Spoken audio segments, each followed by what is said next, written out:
Well, hello there. It's time for part Craig and Lou go to the polls. Craig is not going to be joining us this year, uh, but today is going to be concentrating primarily, well, not primarily, absolutely on the California propositions. Um, the initiative process in the United States actually started in California in the 1800s. When California decided to have the opportunity for the citizens to create their own laws outside of the legislature. This is primarily due to the fact that the legislature was pretty corrupt at the time, and sometimes didn't do things that the people wanted. So it gives the people the opportunity to do direct action. Unfortunately, over the years, that has changed, and the initiative process in California it's almost impossible for a common citizen to put an initiative on the ballot.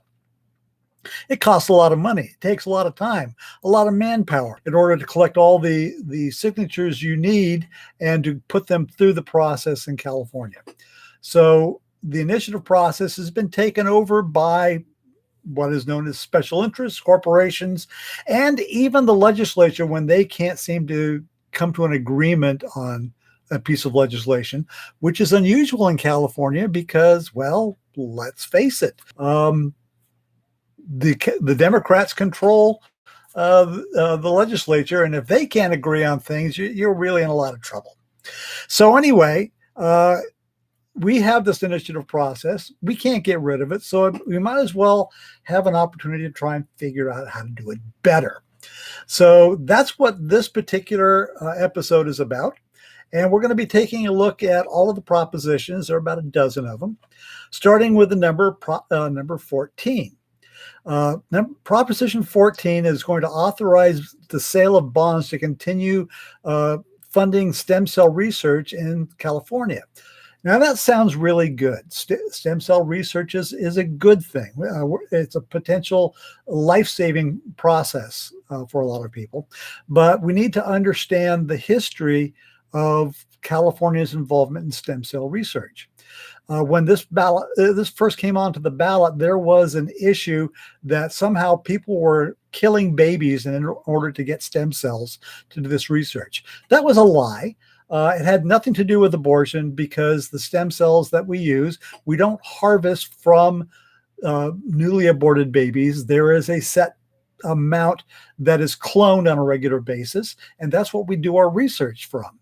But because of the misinformation about it, people didn't want to see it happen. So California passed a law to actually fund, through a bond initiative, stem cell research. And that was about $3 billion. Okay. Now that $3 billion has almost run out. We've got a few $1,000,000 left. And so we've come up with another bond initiative to continue this research funded by California. I'm not going to give you a yes or no, but I'm going to talk about what the balance is. Yes, stem cell research is a good thing. But Craig and I both believe that this is kind of a difficult time to actually ask California to do this. We are in a financial crisis with the pandemic. We are in a financial crisis in this country. And taking out more debt to do something that actually ends up benefiting big pharma, because really, that's what this does. It does research for big pharma that they will take and then monetize it, charging an incredible amount of money, and there's absolutely nothing to stop them from doing it. Aha! But this particular bond program also creates a new bureaucracy to deal with this. So maybe that's a good thing. I don't know. I'm not a big fan of bureaucracies because I'm basically a libertarian, but there you have it. But this time, rather than $3 billion, they want to raise $5.5 billion in bonds, which will cost the state of California $260 million out of the general fund to pay back those bonds for 30 years. That's $260 million per year for 30 years. That comes out to be almost $8 billion. This may be a bad time for this. And the fact of the matter is, Big Pharma can afford to fund this all on their own, and they probably should. So that's Proposition 14. That's a real easy one. Now we're going to go to the next one, Proposition 15, which increases funding sources for public schools, community colleges, and local government services by changing tax assessment of commercial and industrial property initiative constitutional amendment. What this does is it changes the infamous Proposition 13. Now, this is going to take a little bit longer than Proposition 14. You need to understand the history about this. When I was cutting my teeth as a political journalist back in the late 1970s, I covered this. And one of the issues is that property taxes were really expensive, and it drove down the sales of homes and property and ended up sucking away the value of property, especially for retirees like me. Okay, I wasn't a retiree back then, but it kind of made sense for homeowners on a level to give them something that they could count on as far as taxes. And what it did is it froze the property tax that would be charged to no more than a 2% increase per year. Now that seems reasonable. The problem is that not only was residential property put on this, but so was commercial property. And at the time, commercial property paid the lion's share of property taxes. Do you like the idea of big corporations paying most of the property taxes? A lot of people would say yes. Some people would say no. The one that says no the most is the Howard Jarvis Taxpayers Association. This is interesting because now they are defending the right of corporations to have low taxes. Now, the argument is if we don't have low taxes for corporations, they're going to move out of the state. Well, guess what? They're moving out anyway. So I don't know if that's going to be the answer. But what this actually does is it creates a split roll. Now, let me help you understand how Proposition 13 works. As I said, it freezes the taxable value to a 2% increase per year. That's good. Okay. But here's the thing is that if I died and gave my property to my kids, which I've already set up in a living trust to do, then it also freezes it for them. But it also does it for corporations. So what we started seeing after Proposition 13 is that companies would no longer buy property, or they would buy the property and then they would create a shell corporation and sell the property to them, so that these shell corporations own the property outright, but the corporations don't. And then they lease it back from that shell corporation and just goes on forever. There was a company here in Redwood City called Ampex that did this really well. They had a massive sprawling campus, and under Proposition 13, they created a real estate company and sold it to them and then leased it back. So that when they started leasing their own buildings to other companies as they contracted, their property taxes didn't go up, but they did make more money off of the rent. Now in Redwood City, that complex is owned by Stanford University, a nonprofit organization who doesn't pay property taxes. But in the first year of them owning that property, they donated more money to infrastructure in my neighborhood than Ampex had paid in property taxes in the entire decades-long time they were in the neighborhood. Stanford has turned out to be a much better neighbor for our neighborhood than Ampex ever was.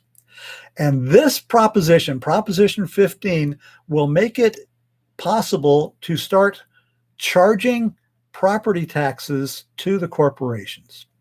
So if you're the kind of person that doesn't like the idea that corporations pay taxes, well, then you should probably vote against this.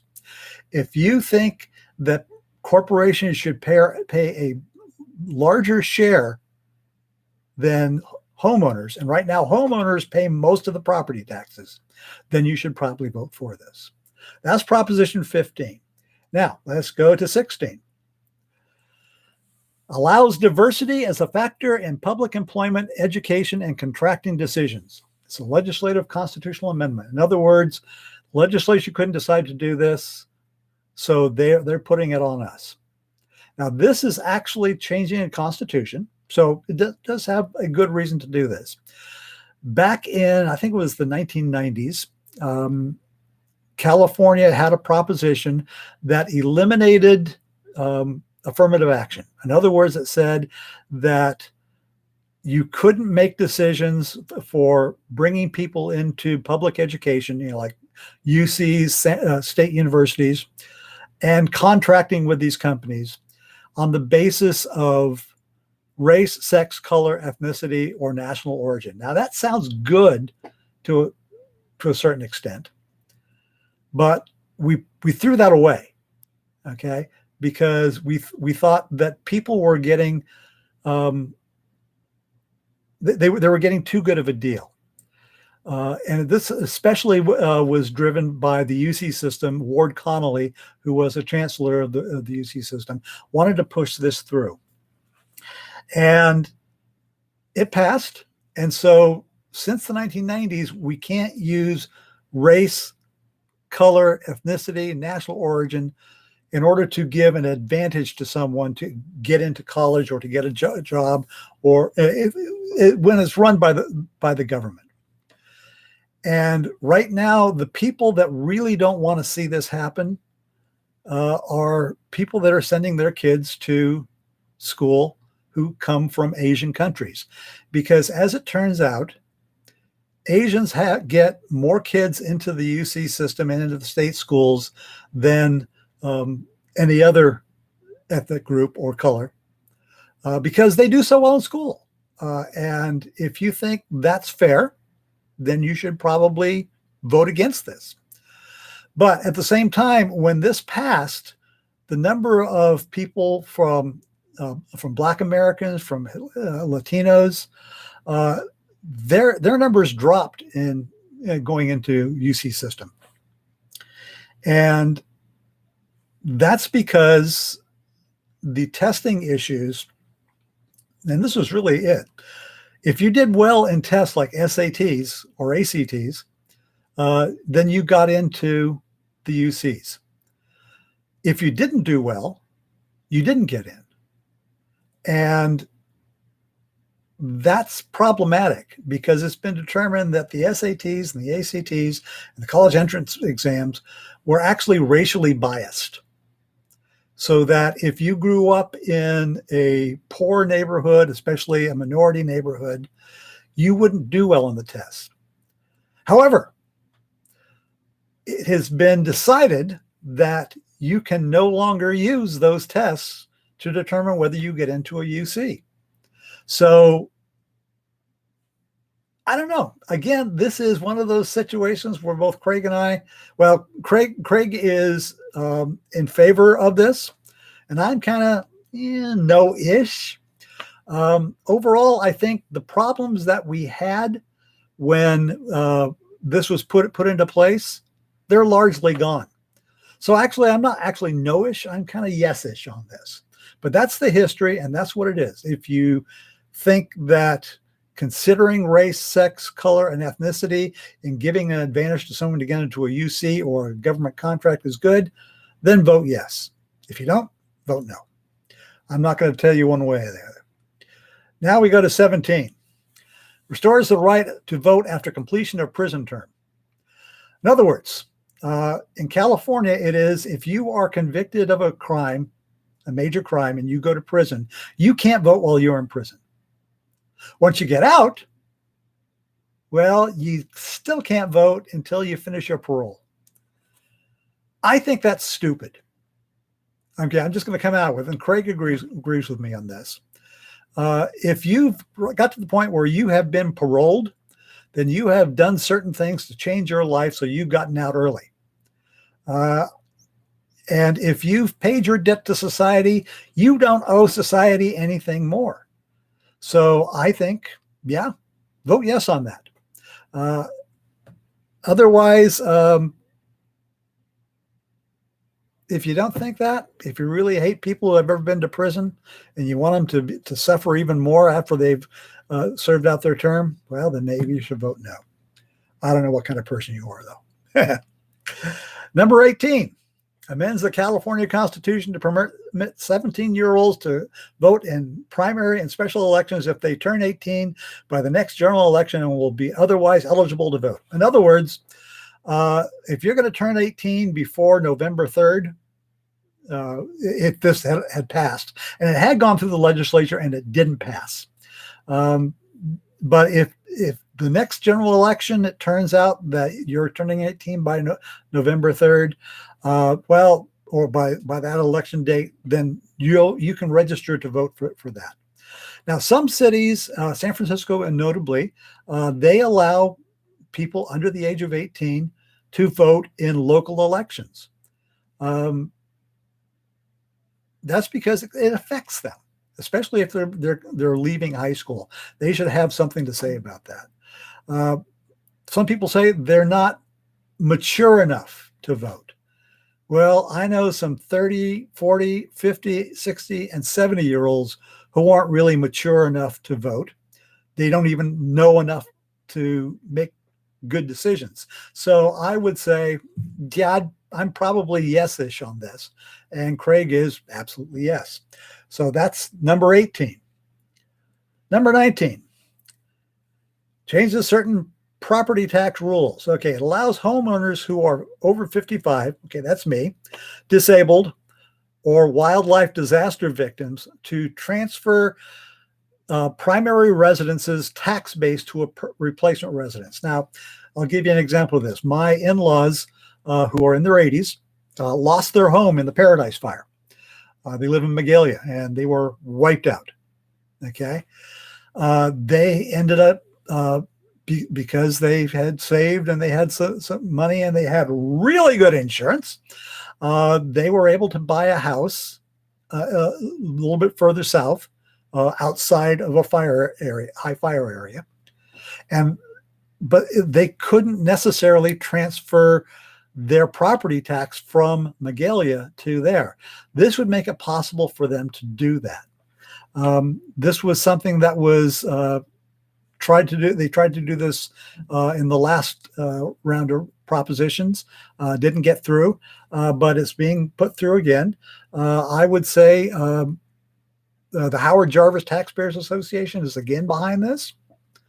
They don't like it because it deals with some of the issues. It deals with changing Proposition 13. And the Howard Jarvis Taxpayers Association, well, Howard Jarvis was the one that started the Proposition 13. They don't like anyone messing with it at all. So if you're with them, vote against it. If you think seniors and the severely disabled should have, and fire disasters should have a chance to transfer their stuff, yeah, well, then go ahead and do it. My speaker's going off there. So that's Proposition 19. We're moving right along here. Proposition 20 restricts parole for certain offenses currently considered to be nonviolent. Authorizes felony sentences for certain offenses currently treated only as misdemeanors. This limits access to the parole program established for nonviolent offenders. I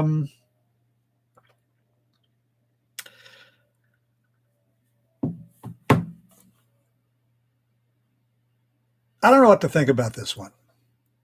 A yes vote means that people who commit certain theft-related crimes, such as repeat shoplifting, could receive increased penalties, such as longer jail terms. Additional factors would be to consider for the state's process for releasing certain inmates from prison early. Law enforcement would be required to collect DNA samples from adults convicted of certain misdemeanors. A no vote on this measure means penalties for those who commit certain theft-related crimes would not be increased. Okay, this goes back to something that was passed again by initiative that essentially says, okay, we're not going to put people in jail for petty theft. There is some evidence, not really conclusive evidence, that when that went through, that petty theft crimes increased, home burglaries increased. I'm not sure that's true. But at the same time, it ended up putting people in jail for a long time. I'm not sure that's a good idea. But if you are one of the kind of people that just really loves punishment and not rehabilitation, well, then you should probably vote yes. If you think people should be held responsible but shouldn't spend their lives in jail for petty theft, well, then you should vote no. Moving on. Proposition 21 expands local government's authority to enact rent control on property and residential property. We went through this before and it got voted down. So it's come back, and it's come back with some changes. A yes vote says that state law would allow cities and counties to apply more kinds of rent control to more properties than under current law. A no vote means that state law would maintain current limits on rent control. Here's the thing, is that the other one was a blanket issue that they could impose on anyone. But again, this is a personal thing for me. I have a rental property. Well, actually, I have two houses on my property. I rent one out. I am retired, and that rent helps pay my mortgage. Under the current law, I am required to do certain things that big apartment owners have to do as well. But the thing is that impacts my income significantly. So what Proposition 21 did is come in and make a compromise and said that small homeowners and people who own newer properties aren't going to be restricted. So if you are an absolute surety that you want to punish property owners, well, then you should vote no. Or you should vote yes. No, actually, you should vote no. If you want to help people like me, then you should vote yes. Interestingly enough, Craig says vote yes. Number 22. Oh, this is a big one.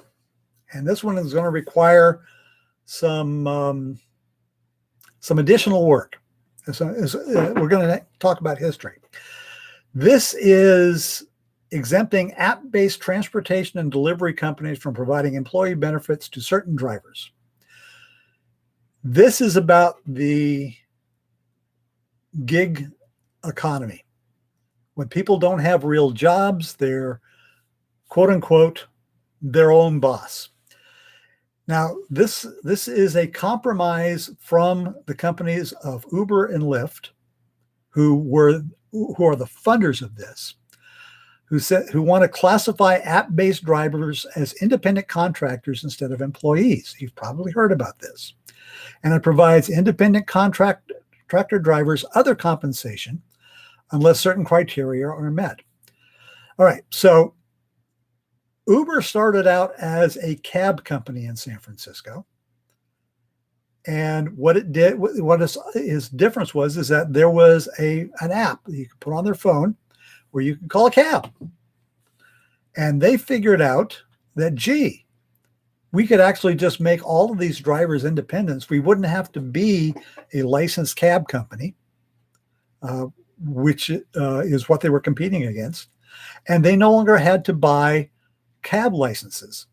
They could have part-time drivers and people could make extra money.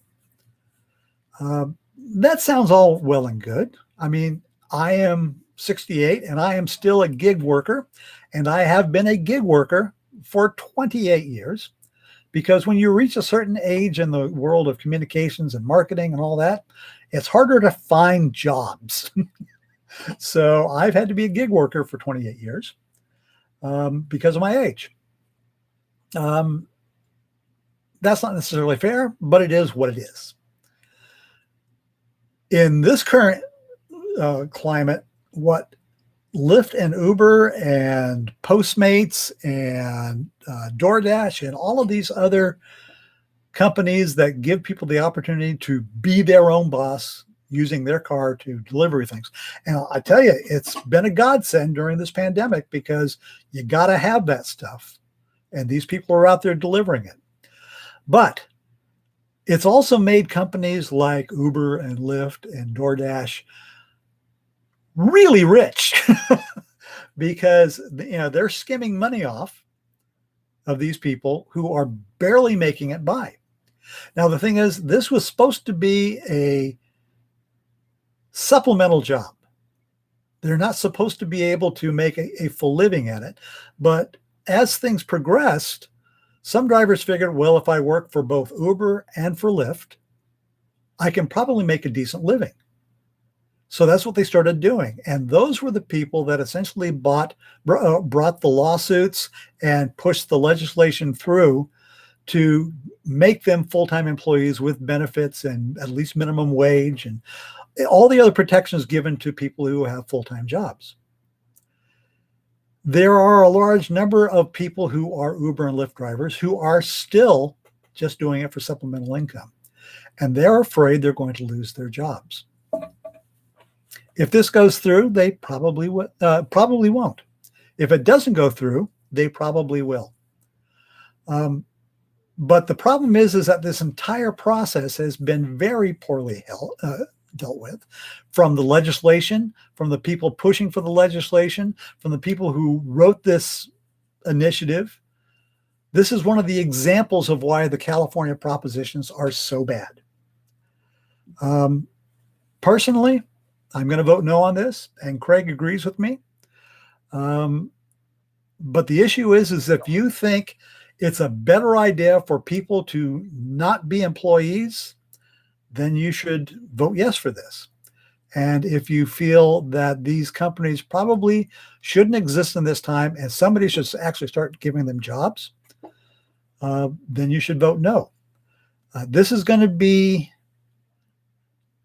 bad no matter which way it goes. I'm telling you, folks, because if it goes for yes, then you're still going to have a lot of people out there who are underemployed. If you vote no, you're going to have a lot of people that are going to be underemployed or not employed at all. What may happen is that if city governments get smart, they're going to lower the barrier to entry for people to become cab drivers. That's kind of what the good thing that happened with Uber and Lyft. In New York City, it cost $1 million at one time to get a taxi cab medallion, and only wealthy companies could get those medallions and then hire their drivers. Okay, same thing happens in San Francisco. Wasn't quite as expensive, but when this came in, the value of those medallions dropped dramatically to below $100,000, and cab companies took it really in the chin. And cab companies were known for really abusing their employees. So we're going to go back to that if this doesn't pass. Cab companies are going to have the competitive advantage again. That means you're going to need to get city governments to start realizing, well, we can't be selling these medallions for $1 million a piece. So it's going to be bad no matter what. It's one of the problems we have with this system. Proposition 23 establishes state requirements for kidney dialysis clinics. This was on the last in 2018, and it got voted down. It is pushed by the SEIU, which is a union, who wants to unionize dialysis clinics. It is just a cash grab. Craig and I both agree this is a bad use of union power. But if you feel that we need more regulation on dialysis clinics, if you think they need to have a full-time doctor there all the time and that they have to have their profitability limited, well, go for it. Vote yes. Otherwise, yeah, I'd say just let it go. All right, so we're on 23. Let's go to Proposition 24. We're coming into the home stretch here. amends consumer privacy laws. Okay. Uh, I make a not a good living, but a living as a journalist writing about digital security. One of the good things that happened about digital security is the California Consumer Privacy Act. It's akin to the GDPR of the European Union. The problem is there's no enforcing it. Now, what this does, what the CCPA does, is it makes companies ask permission to collect your data. It does it in a way that's really annoying because every time you visit a website and they're collecting your data, you have to go through the process of saying yes or no to what you're doing. If you want to know more about it, then I'd say you should probably go to either Crucial Tech or anchor.fm/Crucial Tech, which is my podcast, and listen up about what's going on with privacy laws in the European Union and California. But what this does, it actually puts some teeth into it and makes a new regulatory agency. Oh God, another regulatory agency. I hate this. But the thing is that right now there's no way to enforce what this law does. Corporations shouldn't be allowed to willy-nilly collect your information. I'm sorry, they shouldn't. They should be regulated from doing that. And your information is your information. You should keep that. So that's a personal opinion. But if you don't like the idea of another or a regulatory organization, even though it's a nonpartisan group, I'd say, well, vote no for this. Otherwise, you know where I stand. And now, finally, referendum on law that replaced money bail with system based on public safety and flight risk. Okay, California eliminated cash bail by legislation. The bail bonds or industry didn't like that because that takes away their income. The problem is that most people can't afford the bail anyway, so they go into prison. They go to prison for months, sometimes years. And this happens all over the country. So they're in jail having been accused of a crime that they have not been convicted of. Why? Because they can't afford to pay the bail. That is not what this country is based on. I've made my opinion pretty open on this, and Craig feels the same way about this. This is stupid. Okay. Cash bail doesn't work. Now, there are other ways of ensuring that people won't flee. We just have to do that. But I am not a big fan of the bail bonds industry. It's filled with a bunch of very sketchy people, and it's tied into law enforcement in a very unhealthy way. So if you think people should be put into prison for crimes that they have not been convicted of, then you should vote yes for this. If you think that's unfair and anti-American, vote no. So that's the propositions from 14 to 25. Get out there and vote. Get your election materials, read up on that, find out who's in charge of what. And as I said, if you support the people that favor a particular position, then go ahead and vote that way. But it's important that you get out and vote, even though it's a kind of a stupid thing with this initiative. This has been Lou with Craig and Lou Go to the Polls, the 2020 edition. Be safe out there.